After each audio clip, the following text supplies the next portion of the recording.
She held 4 coins in her palm.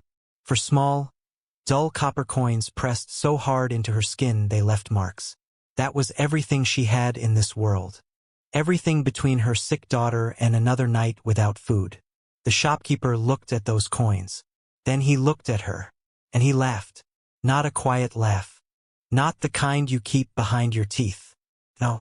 He laughed loud enough for every soul in that store to hear. He wanted them to hear. He wanted her to shrink. He wanted to remind this town who mattered and who didn't.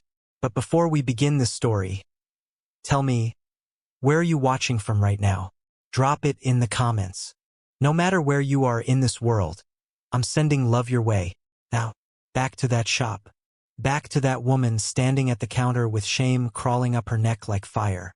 She didn't fight back. She didn't say a word. She just stood there, her fingers curling around those coins like they were the last pieces of her dignity. And nobody stepped in. Nobody said a thing. Nobody except one man. He sat in the far corner of that store. Hat low, eyes sharp. A stranger no one in that town had ever seen before.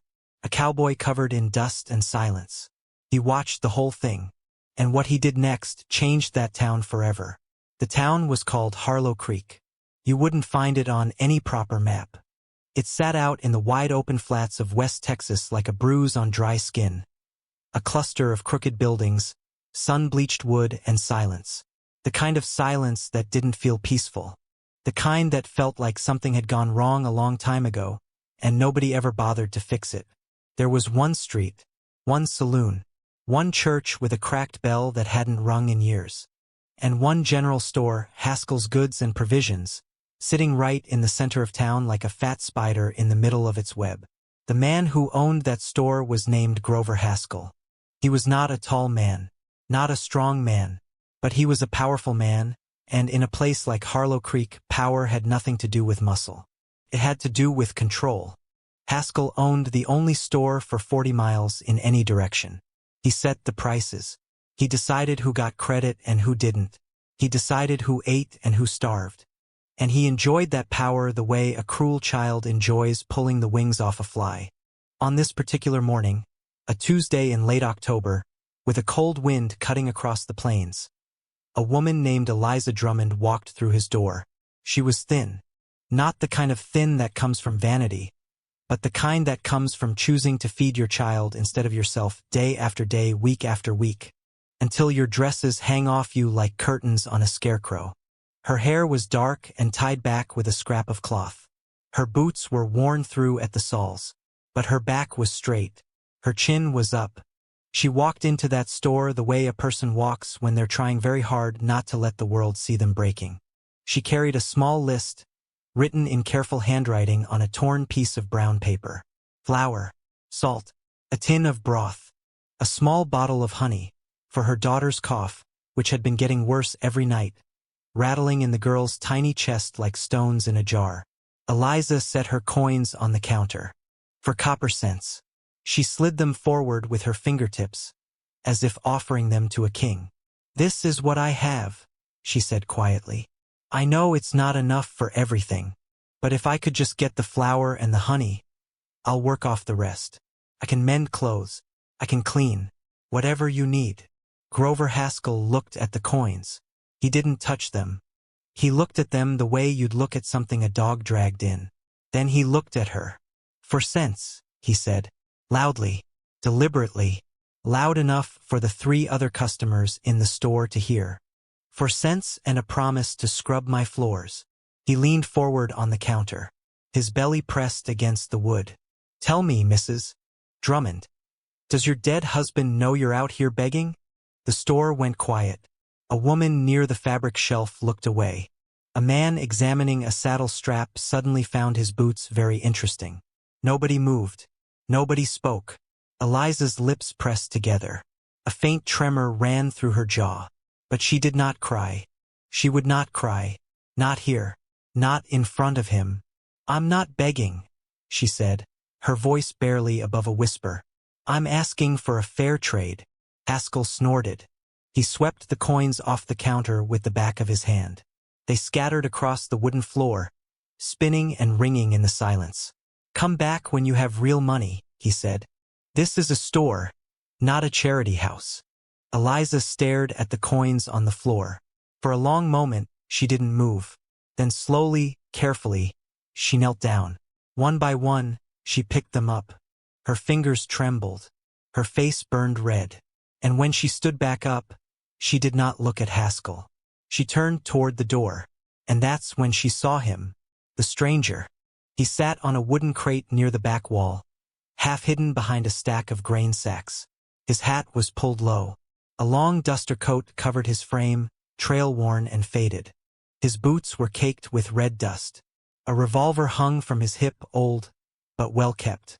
The kind of gun that had seen use. He was watching her. No, not just watching. He was seeing her. There was a difference. Everyone else in that store had looked away. This man looked straight at her. And in his eyes, there was something she hadn't seen in a very long time. It wasn't pity. It was anger. Eliza walked out of that store with her head down and her coins clutched to her chest. The wind hit her the moment she stepped through the door. Dry, cold, biting. Pulled at her dress and threw dust into her eyes.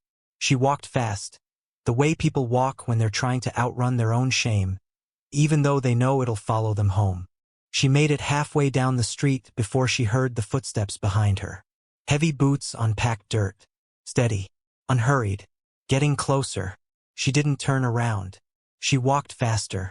In a town like Harlow Creek, a woman alone learned not to stop when she heard footsteps. She'd learned a lot of things since Thomas died. How to board up a window. How to sleep with a rifle beside her bed. How to tell her daughter that everything was going to be all right while knowing, deep in her gut, that it probably wasn't. Ma'am. The voice was low, rough, like gravel dragged across iron. But there was no threat in it. Just a word, offered carefully. The way you'd hold out your hand to a spooked horse. She stopped, turned. The stranger stood 10 feet behind her. Up close, in the hard daylight, she could see him more clearly now. He was tall, well over 6 feet, with a lean, weathered frame. His face was hard angles and sun-darkened skin, a jaw that looked like it had been carved from the same rock as the desert. His eyes were pale gray, almost silver, and there were lines around them, not from laughter, but from squinting into too many suns, across too many empty miles. He looked like a man who had been walking for a very long time and had forgotten where he was going. In his hand, he held a canvas sack. He extended it toward her. Flour, he said. Salt. A tin of broth. And honey. For the cough. Eliza stared at the sack. Then at him. I can't take that, she said. It's already paid for. I don't know you. No, ma'am. You don't. A silence passed between them. The wind blew a tumble of dead brush across the street between their feet. Why? She asked. Just that one word. It held everything. Confusion, suspicion, the faint, terrified spark of hope she couldn't quite smother. The stranger didn't answer right away. He looked back toward Haskell's store. Something moved behind his eyes. Something dark. Something old. Because nobody else did, he said. He set the sack on the ground between them, touched the brim of his hat, and turned to walk away. Wait, Eliza said. At least tell me your name. He paused.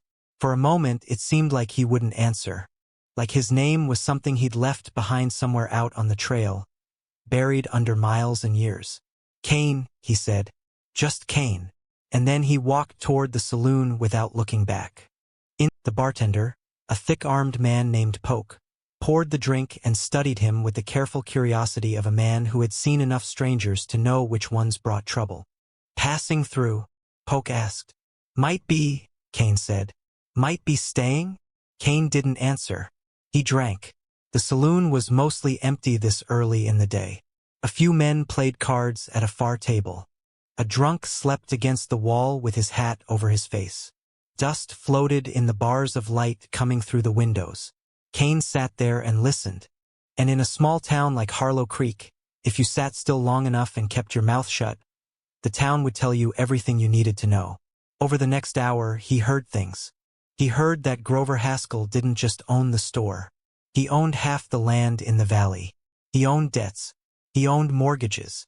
When Thomas Drummond had died, thrown from his horse during a cattle drive, they said Haskell had moved fast. He'd called in the debts Thomas owed, took the Drummond cattle, took their good grazing land, left Eliza and her daughter, Clara, with nothing but a rotting cabin and the dust beneath it. He heard that Haskell had done this before, to other families, that he'd bought the loyalty of the sheriff, a lazy, gin-soaked man named Pruitt, with monthly payments and free goods.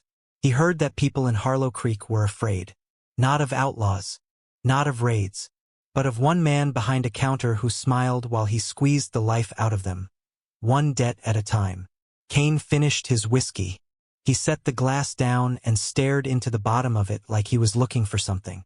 Then he looked up, through the window, across the street, directly at Haskell's store, and something settled in his chest. Not a decision exactly, something deeper than that, something that felt like the click of a hammer being pulled back on a loaded gun. He wasn't just passing through. Not anymore. That evening, Eliza sat beside her daughter's bed and watched her sleep. Clara was 7 years old. She had her father's sandy hair and her mother's dark eyes, and right now both were hidden. Her hair matted with sweat against the pillow, her eyes closed, her small chest rising and falling with a sound that made Eliza's stomach tighten. The cough had been going on for 3 weeks, getting worse. Every night, it shook Clara's little body like a rag doll in a storm.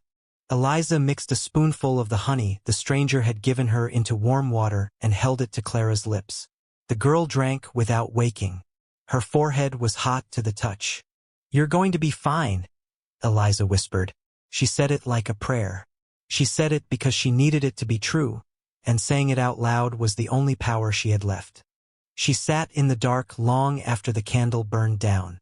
She thought about the stranger, Kane. She thought about the way he'd looked at Haskell's store, like a man staring at something he intended to tear down with his bare hands. She thought about Thomas, how he used to sit on the porch and play his fiddle while Clara danced in the dirt.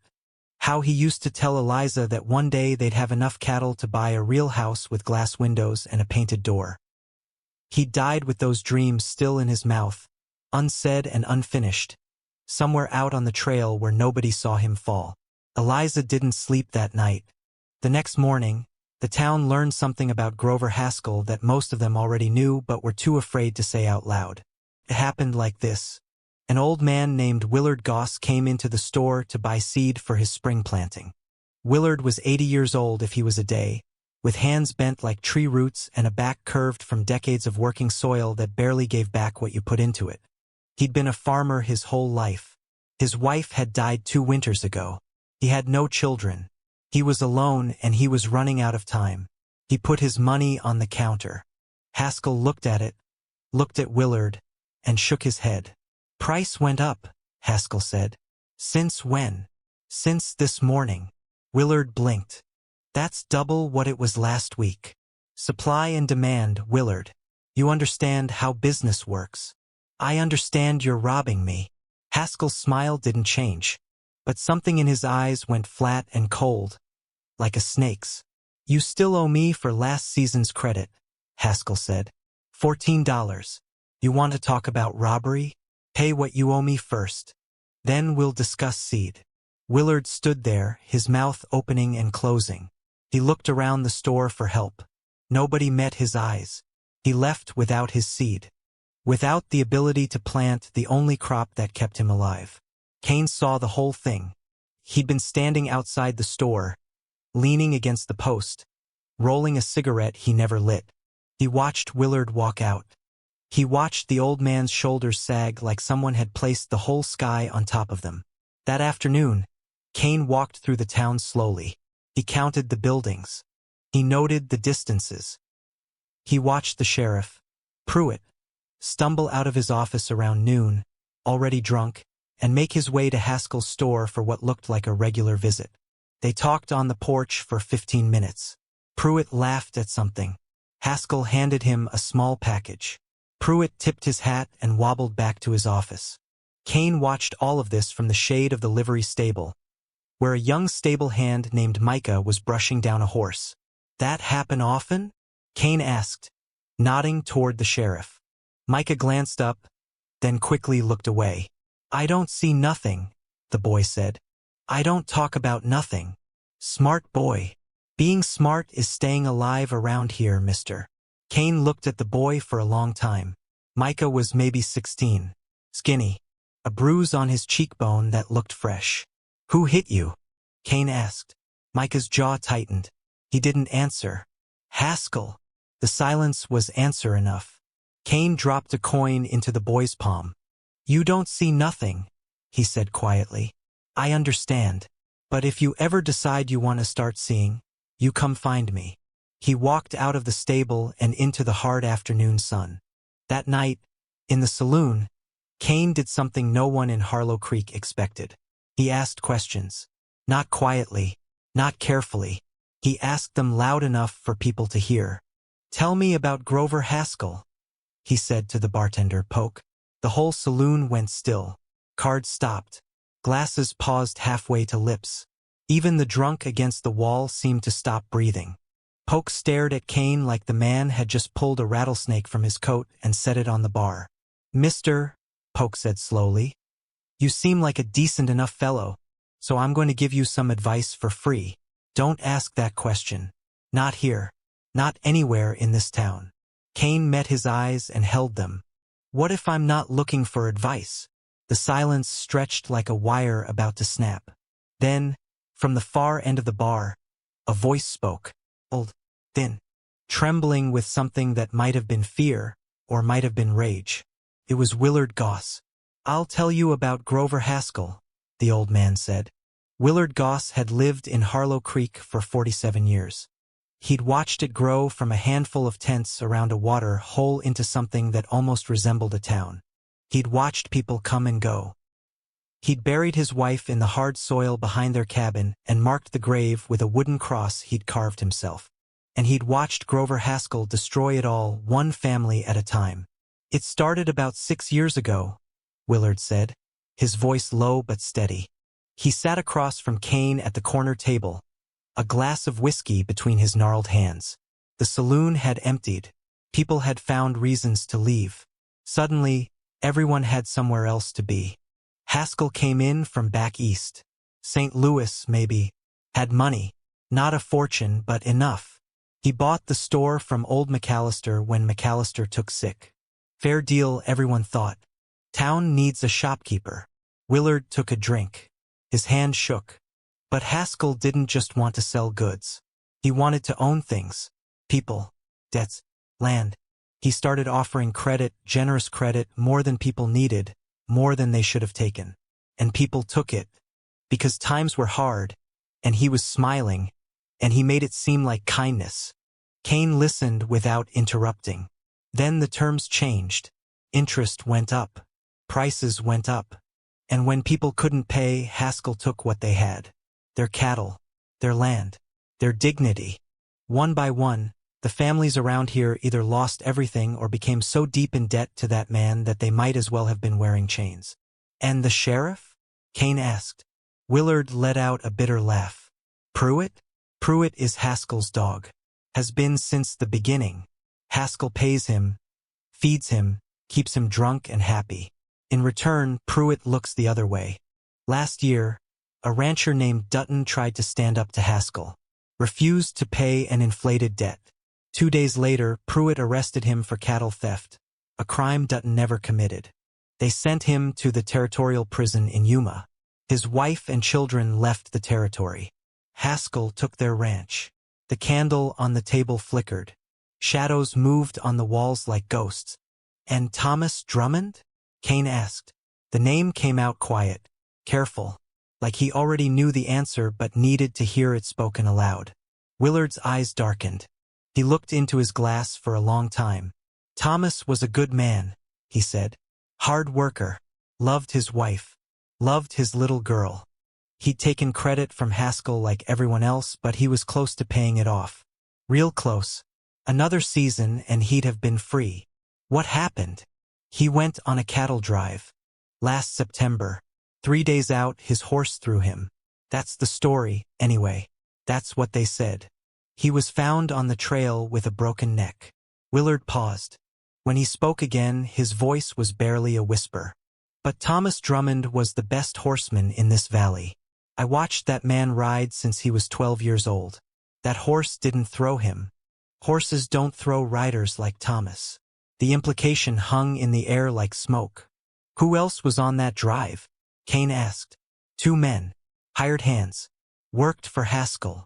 Kane's jaw tightened. A muscle flexed beneath the skin like a coiled spring. Where are those men now? Gone. Left town the week after Thomas died. Nobody knows where. Kane sat back in his chair. The wood creaked.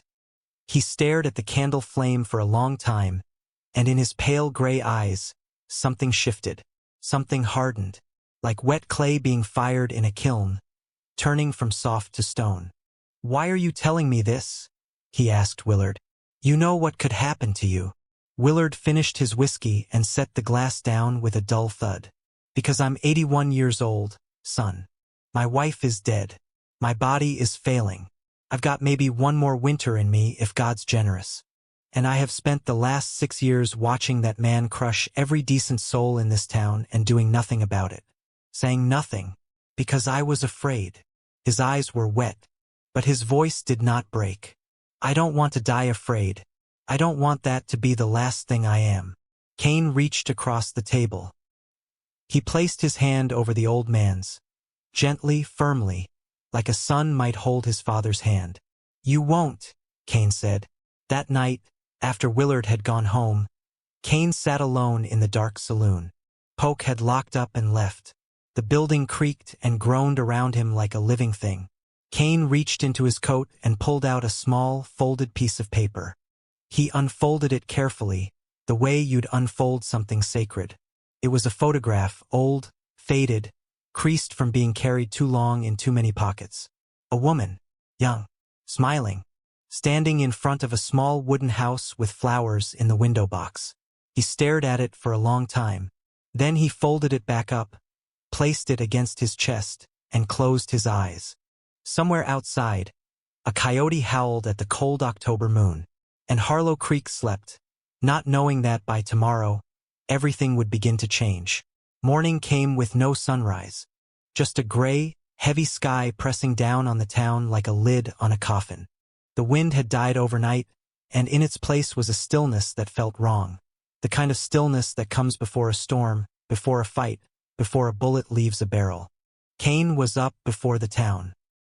He stood outside the livery stable in the cold half-light, checking his horse. A big, scarred buckskin that looked like it had survived as many hard years as its rider. He checked the saddle, checked the saddlebags, checked the rifle in its scabbard. Not the movements of a man preparing to leave. The movements of a man preparing for something else entirely. At 7 o'clock, the door to Haskell's store opened. Haskell stepped out onto the porch with a cup of coffee and surveyed the town the way a king surveys his kingdom. His eyes swept the street, the buildings, the few people beginning their day. When his gaze reached the livery stable, it stopped. He saw Kane. For a moment, the 2 men simply looked at each other across the distance. 100 feet of empty dirt road between them. It might as well have been a canyon. Haskell's eyes narrowed. He took a sip of his coffee. Then he went back inside. 20 minutes later, Sheriff Pruitt came walking down the street toward the livery. He was a thick man with a red face and watery eyes, and he wore his badge the way a child wears a costume, with no understanding of what it was supposed to mean. "Morning, stranger," Pruitt said, hooking his thumbs in his belt. He tried to look authoritative. He mostly looked hungover. "Mr. Haskell tells me you've been asking questions around town. Stirring things up. Is asking questions against the law now?" Kane said. "Depends on the questions. I asked about a man who overcharges his neighbors, steals their land, and may have had a hand in killing an innocent husband and father. Are those the wrong questions, Sheriff?" Pruitt's face went pale, then red. His hand drifted toward the pistol on his hip. A nervous gesture, not a brave one. "Now you listen here." "No," Kane said. And the word came out so cold, so flat, that Pruitt actually took a step back. You listen. I've met men like you in every town from here to Montana. Men who sell their badge for a warm meal and a bottle. You're not a lawman. You're a leash. And the man holding it is Haskell. Pruitt's mouth worked. No sound came out.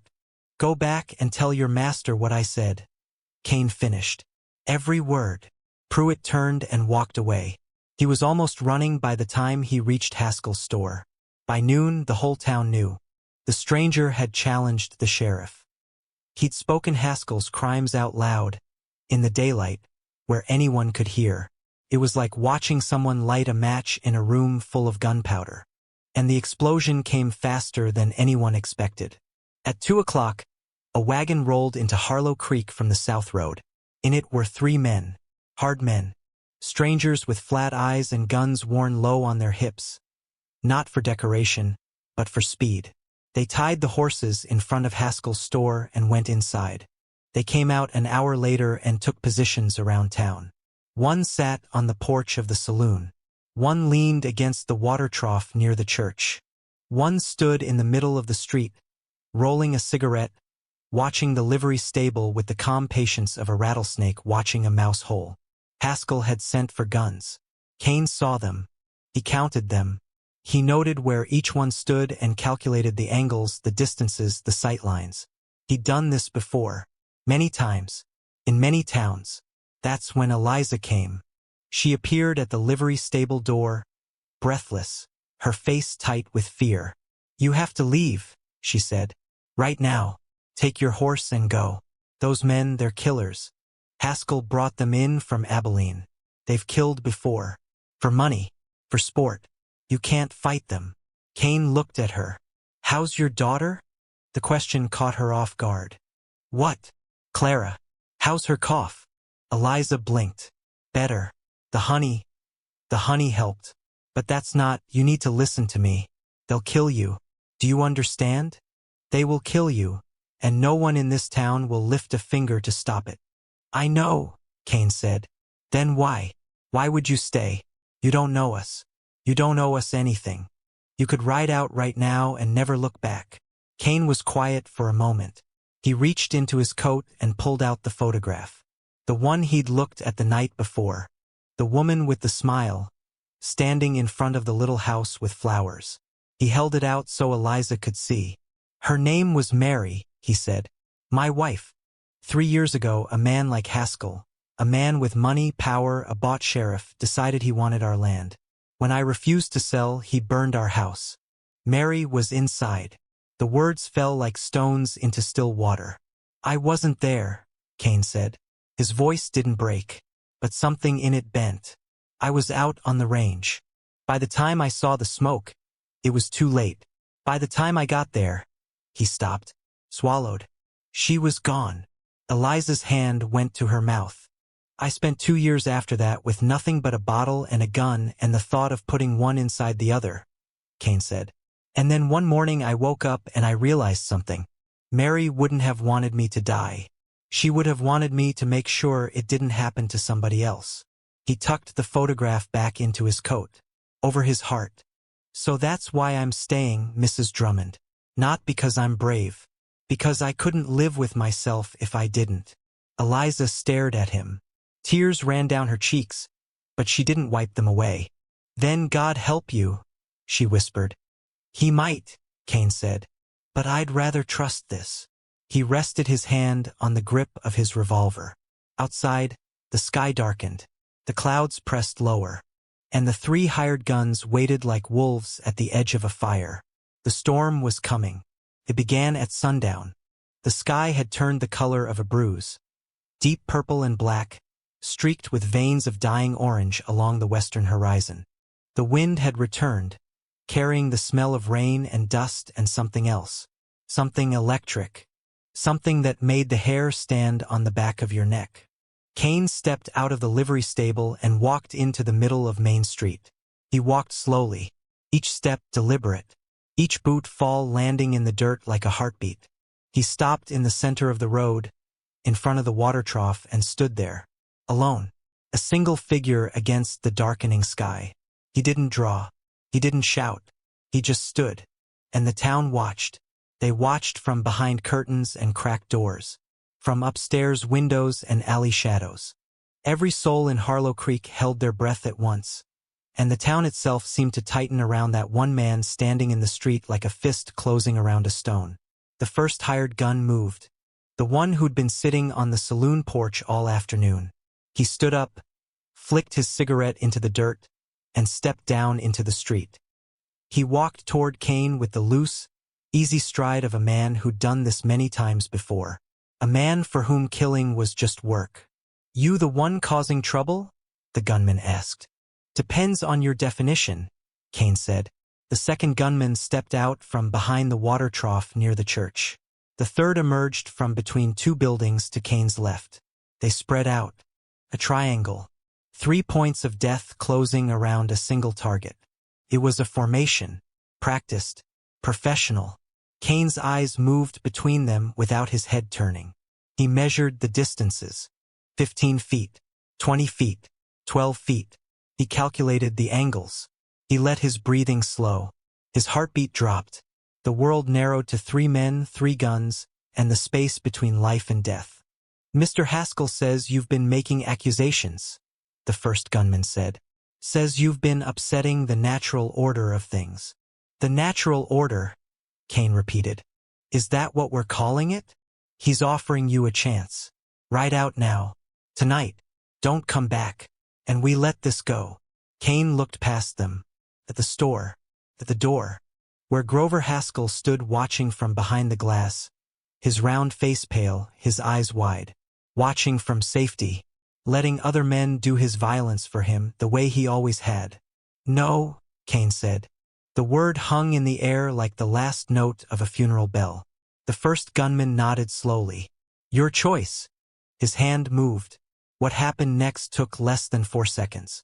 But for the people watching, for every person pressed against every window in Harlow Creek, it lasted a lifetime. The first gunman's hand dropped to his holster. Fast. The practiced draw of a professional killer. But Kane was faster. Not by much. By a breath. By a blink. His revolver cleared leather and fired before the gunman's barrel had even risen. The shot hit center chest. The gunman staggered backward, a look of genuine surprise on his face. The surprise of a man who had always been fastest and had just discovered he wasn't. Kane was already turning. The second gun fired from his left. The bullet hissed past his ear close enough to feel the heat. Kane dropped to one knee, and the movement saved his life as the third gunman's shot passed through the space where his head had been a half-second before. From the knee, Kane fired twice. The second gunman spun and fell. The third stumbled backward, clutching his shoulder, and tried to raise his weapon again. Kane fired once more. Then silence. 3 bodies in the dirt. Again smoke curling in the wind. The smell of powder and blood hanging in the air like a fog. Kane stood up slowly. His left arm hung at his side. The second gunman's shot had grazed him, and blood seeped through his sleeve, dark and wet. He didn't look at it. He looked at the store. At Haskell. He walked toward the door. Each step left a small print in the dust. The town was utterly silent. Not even the wind dared to breathe. He pushed the door open. Haskell was behind the counter. His face was the color of old milk. His hands trembled. He had a shotgun in his grip, but he held it the way a man holds something he doesn't know how to use, with fear instead of purpose. "Stay back," Haskell said. His voice cracked. "I'll shoot. I swear I'll shoot." "No, you won't," Kane said. He kept walking. Slowly. Steadily. Like a storm that cannot be stopped. "You don't know what you're doing," Haskell said. "I have connections. I have friends in the territorial government. You kill me and they'll hang you. They'll hunt you down." "Maybe," Kane said. "But I'm not going to kill you, Haskell." He stopped 3 feet from the counter. Close enough to see the sweat on Haskell's forehead. Close enough to see the fear in his eyes, real fear, the kind that strips away every pretense, every layer of cruelty and arrogance, and reveals the small, weak thing hiding underneath. "I'm not going to kill you," Kane said again, "because a bullet is too quick, too clean, too kind for a man like you. He reached across the counter and took the shotgun from Haskell's trembling hands. Haskell let him. He had no fight left.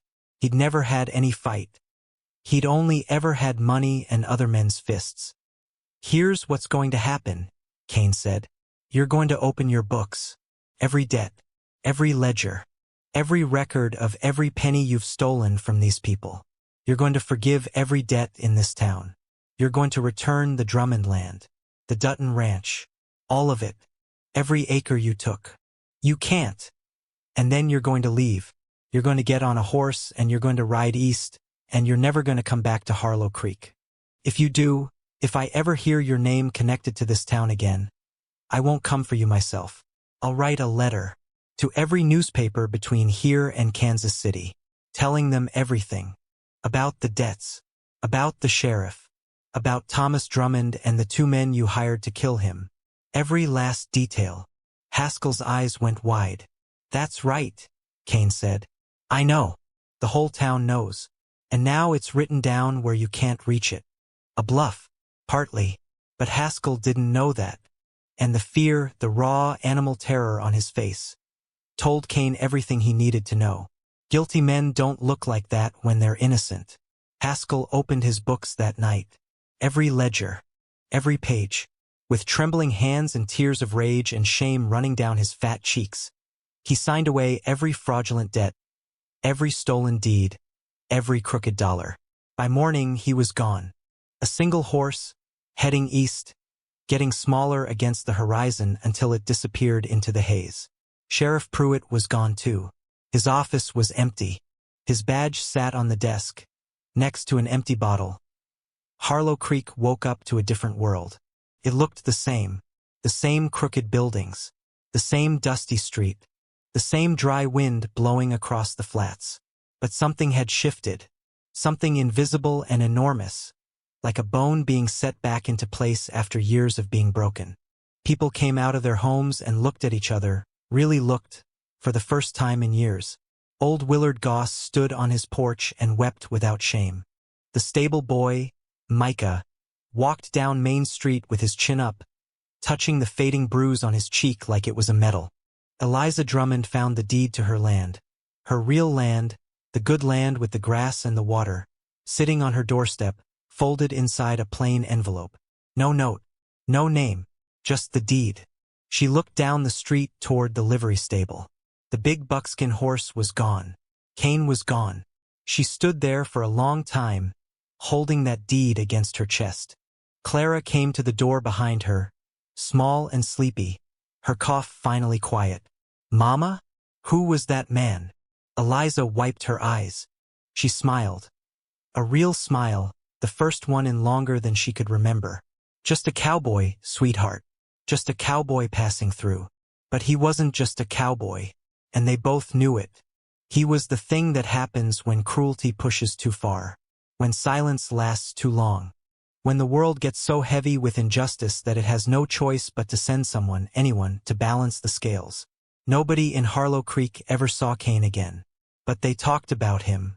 For years. At dinner tables and campfires and church pews, they told the story of the stranger who walked into town with nothing but dust on his boots and a ghost in his heart, and gave them back something they'd forgotten they had: hope.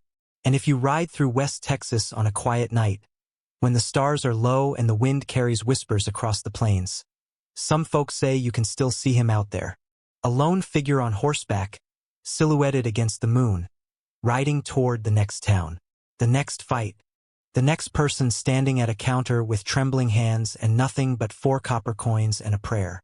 So tell me, what would you have done in his place? Would you have ridden away? Or would you have stayed? Drop your answer in the comments. And if this story moved you even a little, hit that subscribe button. Because there are more stories out there, waiting in the dust. And the dust always has something to say.